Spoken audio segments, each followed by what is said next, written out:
Hello friends, welcome back. Today's video is going to be about one of my favorite places, one of the most visited places in the world actually. And if you couldn't have guessed already,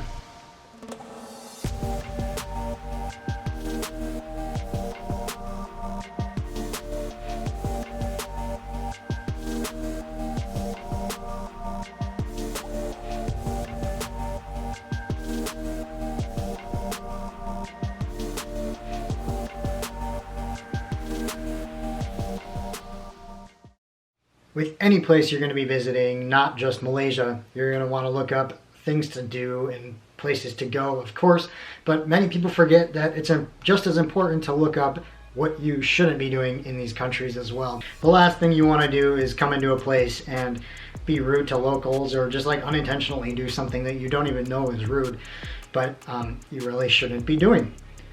Malaysia has a Muslim majority, but only about 50 to 60% of the people actually practice Islam. A lot of laws don't apply to everybody, they just apply to Muslims. However, there are some cultural taboos that are tied into Islam, but really just make for a more respectful society. Let's find out what we shouldn't be doing in Malaysia.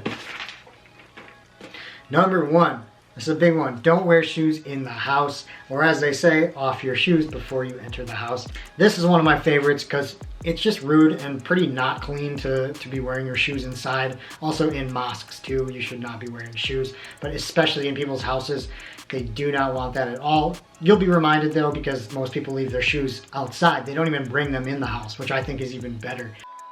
Number two, pointing. I've definitely done this by accident a few times. It is very rude to point at anybody or anything with your finger. I try to live by this rule like always now, because I think it is kind of rude to like point at people with your finger like this or like this. Even if you're just telling somebody a direction, you do not want to point with your finger. Instead, use your whole hand gesture. This way, this way, this way, this way. Anything, it really doesn't matter. Just using your whole hand instead of your finger, not that difficult to do, but definitely makes a big difference. Number three, never ever ride in a taxi. The rates for taxis are extremely inflated.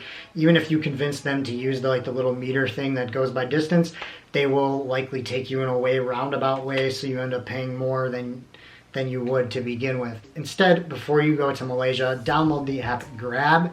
It is super helpful, super easy. It's basically Uber, except Grab bought Uber in Malaysia, but it's the same company. It tells you a fixed rate, it tells you the ratings, everything. It's much safer, it's much more efficient and convenient to just use Grab. They're everywhere, so you don't have to worry ever about getting scammed by a taxi.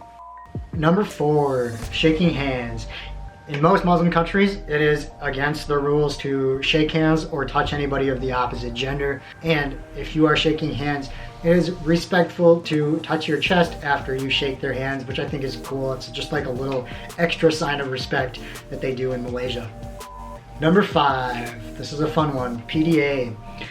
PDA is illegal for everybody, not just non-Muslims in Malaysia. You can get a ticket for that. Actually, one of my friends got a ticket for making out with a girl in his car. So it's real, it can happen. You can hold hands, kiss for a second, hug. Anything beyond that, you'll definitely want to save for your trip to France.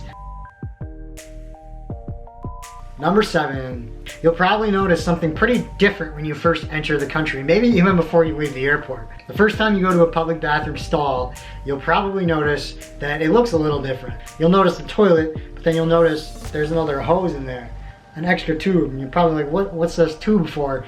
The lack of toilet paper probably helped you figure out why there was a hose in the bathroom. So another thing that you probably noticed was that people eat with their hands. Well, turns out you eat with your right hand and you use the hose and wash yourself with the left hand. There you go. Eat with your right hand, my friends. Number eight, if you happen to be visiting Malaysia during the fasting month of Ramadan, if you are not a Muslim, you do not have to practice fasting. There's still restaurants available, there's still food available, of course, because there's plenty of non-Muslims. However, it is important to just make sure you're not eating in front of Muslims, It's just a sign of respect. There's plenty of Chinese restaurants open. You can take your food and go. It's just rude to sit in front of people who are trying to fast. Just something to keep in mind as just like common courtesy. Number 9, this is a fun one. Never pay full price at street market. If you've been to Southeast Asia, you know the night market scene. It's everywhere, it's packed, it's crowded, there's food, there's literally everything. Malaysia is no different. There's markets everywhere, day markets, night markets, live, wet, whatever. For stuff like clothing and shoes and goods, they'll definitely be giving you an inflated price. So for sure haggle a little bit. With food is already pretty cheap, and the price seems to be pretty fixed, and you'll kind of get the hang of like how much it should cost. Number 10, last but not least, do not expect to be getting anywhere fast. Malaysia has some incredible engineering. They've got an insane highway system with 42,000 miles of highway, stretching longer than the circumference of the globe. However, their traffic is still insanity, and it takes forever to get places. So always allow enough time to get there, and more time than like Google Maps will say that it takes. I have definitely been running to like buses and trains and stuff and been late. It's not fun. You'll be stuck in traffic. KL especially has a lot of bad traffic, so always allow for that extra time to get to the airport or wherever. And that's a wrap, homies. 10 things you shouldn't do when you go to Malaysia. I hope you learned something today in this video. Hope you're staying safe, staying fly, staying dry, staying away from COVID, and I will see you in the next video. Thanks for watching, guys. Peace out.